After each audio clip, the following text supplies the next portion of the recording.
ഇന്നത്തെ മന്ത്രിസഭാ യോഗം സെക്രട്ടേറിയറ്റിൽ ഭരണ വകുപ്പിൻ്റെ കീഴിലൊരു business policy and process reengineering cell തുടങ്ങാൻ വേണ്ടിയിട്ടുള്ളൊരു തീരുമാനമെടുത്തു. കാരണം വിവിധ വകുപ്പുകളുടെ തമ്മിലുള്ള ഏകോപനം, ഫയലുകളുടെ പൊസിഷൻ, ഇതെല്ലാം വലിയ അനിശ്ചിതത്വത്തിൽ കിടക്കുകയും ഫയലുകളുടെ മൂവ്മെൻറ്റ്സ് വളരെ സ്ലോയിലായും ചെയ്യുന്നതുകൊണ്ട് പല തീരുമാനങ്ങളും പലപ്പോഴും എടുക്കാൻ പറ്റുന്നില്ല. നമ്മൾ മുൻകൂട്ടി വാഗ്ദാനം ചെയ്തിരുന്നത് പോലെയുള്ളൊരു ഡാറ്റ ഡ്രിവൺ ഗവേണൻസിലേക്ക് ഗവൺമെൻറ് ചലിക്കുകയാണ്.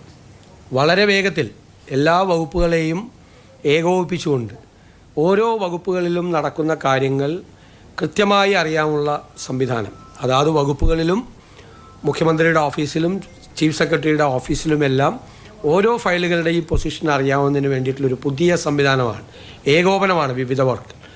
പ്രോജക്റ്റിൻ്റെ കാര്യത്തിലും ഈ ഏകോപനം ഉണ്ടാകും, പ്രോജക്റ്റ് മാപ്പിംഗ് ഉണ്ടാകും.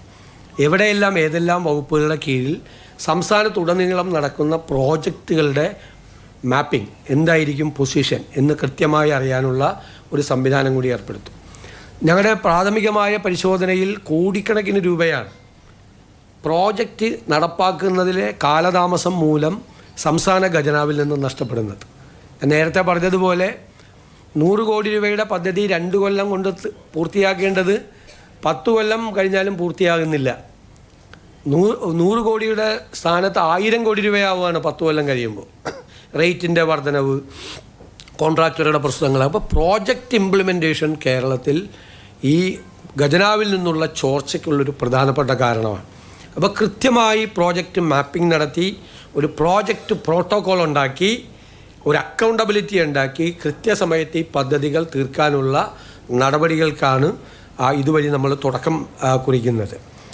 രണ്ടാമത് 2027 പത്മ പുരസ്കാരങ്ങൾക്കായി സംസ്ഥാന സർക്കാരിൻ്റെ നാമനിർദ്ദേശം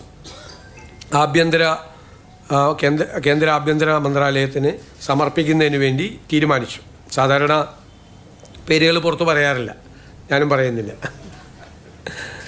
അത് പറഞ്ഞ് അവർക്ക് കിട്ടുകയും ഒക്കെ ചെയ്യുമ്പോഴല്ല സാധാരണ അത് പറയാറില്ല. പക്ഷെ നമ്മൾ തീരുമാനമെടുത്തു പത്മ അവാർഡിന് ആളുകളെ ശുപാർശ ചെയ്യുന്നതിന് വേണ്ടി വിവിധ രംഗങ്ങളിൽ നിന്നുള്ള. പോലീസ് വാഹനമിടിച്ച് മരണമടഞ്ഞ സ്കൂൾ വിദ്യാർത്ഥിയായ ജിനിരാജിൻ്റെ കുടുംബത്തിന് ധനസഹായം അനുവദിക്കുന്നതിന് വേണ്ടി കൂടി സർക്കാർ തീരുമാനം എടുത്തിട്ടുണ്ട്. ഇതെല്ലാമാണ് പ്രധാനപ്പെട്ട കാര്യങ്ങൾ.